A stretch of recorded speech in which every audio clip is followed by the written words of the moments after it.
আশিসেরজিকে এবং চেতনজিকে আমি অভিনন্দন জানাই, কারণ আজকে তো একটা উৎসব। যদিও আবহাওয়া একটু খারাপ বলা যায় না, কিছু বৃষ্টি পড়ছে, কিন্তু বৃষ্টি উষ্ণলগ্নের একটা ব্যাপার, তাইলে অবশ্যই এই মানে মেলা, এই Indian international grand trade fair অবশ্যই মানে সাফল্য হবে। গত বছরে আর গত বছর সব সাফল্য ছিল, এবং অবশ্যই এই বছরে এই সাফল্য হবে, কারণ আজকে মানে আমি শুনেছি যে 500 স্টল, মানে 500 দোকান, 500 বিজনেসম্যান, 500 এন্টারপ্রেনিয়র, ওদের মধ্যে মহিলা ও এন্টারপ্রেনিয়র আছে, এটাও খুব ভালো কথা।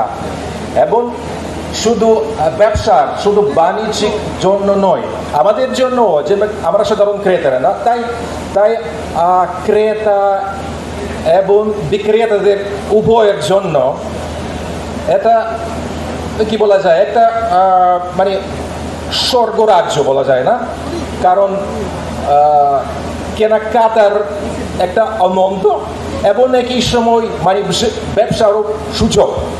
সেই জন্য আমি সবাইকে অভিনন্দন জানাই, মানে একসঙ্গে আমরা এই উৎসব উদযাপন করি, এবং আরেকবার আমি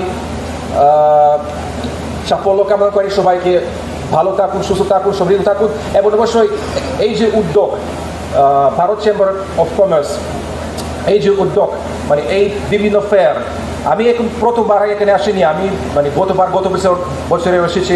এই যে উদ্যোগ আছে এটা খুব ভালো উদ্যোগ, খুব গুরুত্বপূর্ণ, এবং আমি চেম্বারকে এবং সবাইকে সাফল্য এবং শুভকামনা করি। Thank you.